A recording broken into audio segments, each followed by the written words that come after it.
PTI रहनुमा मुराद सईद गिरफ्तार, साबिक वजीर कहाँ है? तहलका खेज खबर।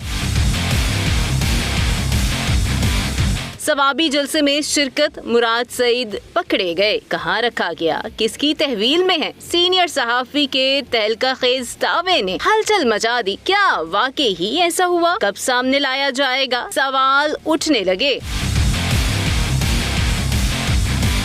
पीटीआई रहनुमा मुराद सईद कहाँ हैं? इनके ठिकाने का पता चल गया था। सीनियर सहाफी और तज्जियाकार जावेद चौधरी का तहलका खेज इंकिशाफ सामने आ गया। कहा मुराद सईद बहुत फनकार निकले क्योंकि वो अपने ठिकाने तब्दील करते रहे हैं। सवाबी जलसे में मुराद सईद ने आना था। इस हवाले से अली अमीन गंडापुर ने पूरा इंतजाम कर लिया था, लेकिन आने से चंद लम्हे कबल ही मुराद सईद ने अपना इरादा बदल लिया। जावेद चौधरी के मुताबिक शायद मुराद सईद को अंदाजा हो गया था कि वो स्टेज पर चढ़ तो जाएंगे, लेकिन वापस भी तो उतरना है। इनको खदशा था कि कहीं पार्टी वाले पकड़कर किसी के हवाले कर दें। जावेद चौधरी के मुताबिक कुछ दिन पहले अफवाहें सामने आई थीं कि असल में मुराद सईद को गिरफ्तार कर लिया गया है, लेकिन इन्हें अभी पेश नहीं किया जा रहा। जावेद चौधरी ने कहा कि कयास आराई की जा रही है कि जब वक्त आएगा मुराद सईद को एतराफी बयान के साथ पेश कर दिया जाएगा, जिसमें वो कहेंगे कि 9 मई को जो कुछ हुआ वो उन्होंने ही किया। जावेद चौधरी ने कहा कि इसमें कोई शक नहीं है कि मुराद सईद छलावे की तरह गायब हो जाते हैं। अब ये वक्त बताएगा कि मुराद सईद बच निकले हैं या वाकई ही